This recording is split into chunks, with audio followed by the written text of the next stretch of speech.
Hi everybody. Today's video is going to be a little bit different. I just wanted to tour you guys around to show you the pieces of equipment that I need in order to create my bass cover videos. The idea there is to highlight how simple of a rig I use. And to show you guys that you don't really need a whole lot of stuff to be able to create videos like this as a musician on YouTube. So sit back, relax, and enjoy.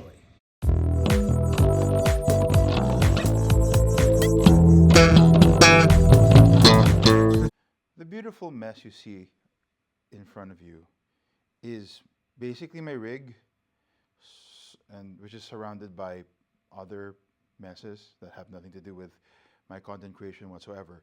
And my rig starts with this little guy here.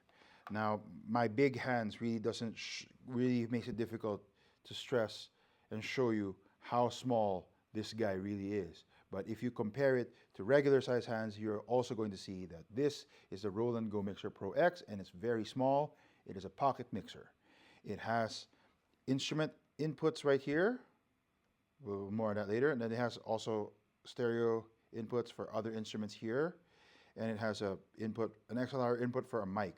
So I can plug a mic in if next time I wanted to sing in my next few videos. It's very small. It's powered. You can power it two different ways. Here is where you can put 4 AAA batteries to power it. And the other one is this black cable right here, which is not the cable that it came with. Actually, it came with this is a micro USB, and the end of it is a USB-C cable. That's where you connect your phone for use of so you're able to use it as a camera.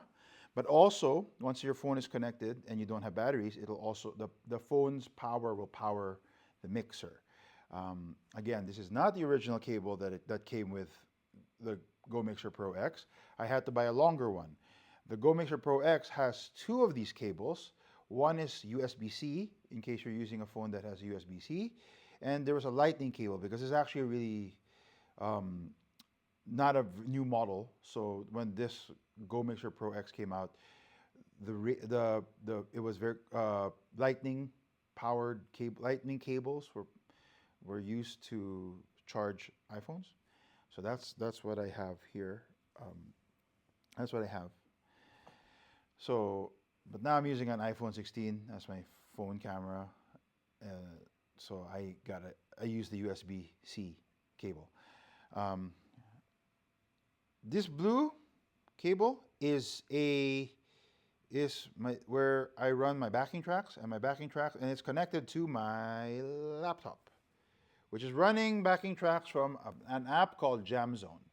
Now, JamZone is a subscription library for backing tracks. They have these are songs that are sort of re-recorded, so as to, not to, but meant to sort of replicate the original recordings of songs. They have an extensive library, but there are quite a few songs that are not available. So if they choose a song that's not available on JamZone, I also use Moises.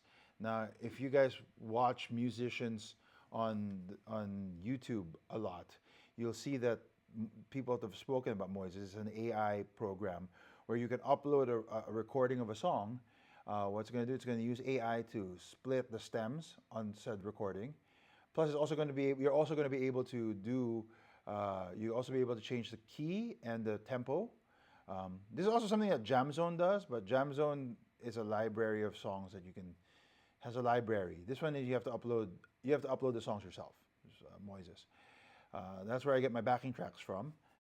Going back to the rig, this is the cable that is connected to the instrument, but I use wireless because I think I might have said it previously. I really don't like wires.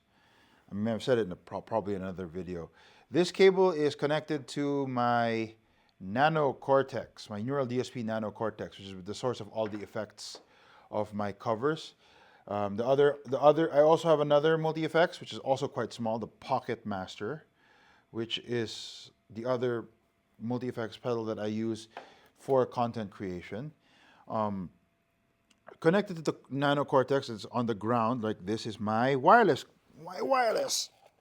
which is a Line 6 Relay G30. I've had this for years. The only reason why I have it here instead of in the studio is because I upgraded wireless my wireless connection. Forgot to mention that as well. Question now is from all of this, that's how everything's connected. How do I hear myself? Well, as of in the beginning, I have these guys. This is the Linsol KZ-Z10 in-ear monitors. They're not expensive, um, but they're very great quality. The cable is quite short, actually, and so therefore it's quite uncomfortable to wear when I have when I have my bass and my strap on. So I needed to extend it. So what I used to do is I just used to this cable, which is very very long. That's why it's wrapped up and coiled up like this. It is on one side it's a 3.5 millimeter audio cable that I plug it in there, and then on the other side it's a female where I plug in the little bit of the where I plug the in-ear monitor in. But as I've mentioned in the past and earlier in this video, I don't like cables. Also, I did have in stock and with me, but I never used it. Was I had this. This is the Lecato MS1 wireless in-ear monitor, the transmitter and the receiver. As you can see, the in-ear monitors are now plugged into the receiver, and the transmitter is plugged into the Go Mixer Pro right here. As you can see, that's a black cable. So that's my rig. Eagle-eyed past viewers probably notice that there are a lot fewer instruments behind me. Don't worry, they're still with me, they're just not here. I moved them to a secret location, also known as the Birdhouse Studios. But I'm not going to Birdhouse Studios just to create content. I can just do it from home. So I left a few basses. And so here are the basses that I use. I'm going to put them closer. Right here, my 4-string right here, is my first and only vintage bass. It's actually a lot older than me. It is a Music Man Sabre. They don't make them anymore. It was made in 1979, so it's older than I am. It is the predecessor of the double humbucker Stingray. So back in the 70s, the Stingray only had one humbucker at the bridge. Vio decided to make a double humbucker bass, and he called it the Sabre. It didn't sell very well, and that's why they only made it for a few years before they stopped selling it and just made a Stingray that had two humbuckers. The other thing, speaking of Leo Fender, the other bass I'm using is this guy, my 5-string bass, my G&L L2500 750. I gigged with that bass. I needed to do I needed it for a song I did that I may have already uploaded by now. That was easier to play on a 5-string bass, so I had to bring it from the studio back here so that I could use it for content creation. Most of the time, I'm probably just going to be using my Sabre. These are my lights. I put them on a mic stand. I have 4 of them. They're Ulanzi lights. You could change the colors of them and everything. I already put them like kind of to the side so that they don't like blind me. The final part of my rig, I mean, if you can call it that, if that even counts as part of my rig, that really doesn't mean really much, but it has a cool story. It's my strap. My strap, I got the idea for this strap because I saw a metal guy who is a well-known metal guy who is a black belt in Jiu-Jitsu. He had like one of those Jiu-Jitsu black belt fabric keychains with a red bar on the end of his guitar, on the end, hanging off the end pin of his strap peg of his guitar. And I thought, what if I just made a strap out of a belt? So I too am a Jiu-Jitsu black belt, and I did, and I made a strap out of it. This is actually the third and final prototype of my belt strap. And as you can see, this is the transmitter for my wireless pouch. And I added a D'Addario Planet Waves shoulder strap for extra comfort. My first go at this was I just cut a belt, and it was just the right length. It wasn't adjustable at all. And then I put these guys on it because I was looking for, because the D'Addario had a strap that had like a universal strap lock to it. And I thought, what if I just wanted the end parts of it, like something that does the job of a strap lock, but it fits every strap button. And I looked it up and I found these guys. These are the Rock Lock strap lock, universal strap lock. Fits almost every kind of strap button, and it secures like a strap lock. You know, because normal strap locks, you have to like change the button to, you have to like unscrew the thing and put in the new one. This one works with almost every one of them.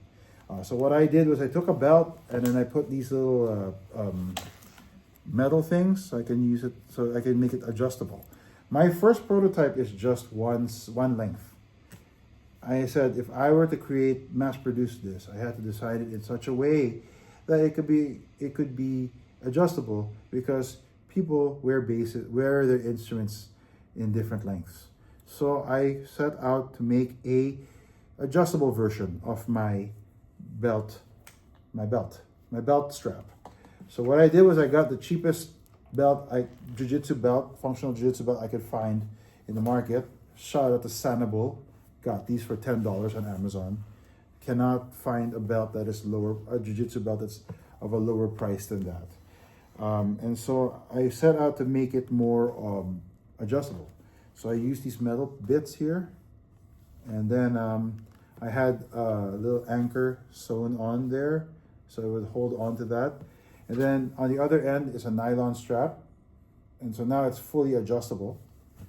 And now you can use it. So if I can do it as low or as high as I want, because I can adjust it like that. That's basically the second prototype. I made it adjustable, but I used the wrong kind of metal bits here. I used D-rings, and they untangle if you pull them hard enough, and they don't seem like they were very strong. So I had to find a different metal material, and I found these, and these are like the final prototypes. Gotta clean up a few things, but so the final prototypes of my Jiu-Jitsu belt strap. I'm not selling them or anything, but at least I could say that if I wanted to sell it, I'd have a design that I can make. That's basically it, man. That's my entire rig. Like I said, I record and edit my videos on my phone. And again, it doesn't take a lot of equipment to be able to create content of you playing your instrument. Post editing me here, didn't want to turn on all the lights again, and also didn't want to re-plug in the mics, but I forgot one more thing. Is my one important tool to stay in tune is this. No, I do not smoke. It is a tuner. A tunerette. It's a tuner, see? It looks like a cigarette. You know, like those times when like Eddie Van Halen used to smoke in between songs, and then when he had to play, he put the cigarette on his headstock. That tuner is meant to look like that. I have a cigarette on my headstock, but actually it's a tuner. Yeah, that keeps me in tune.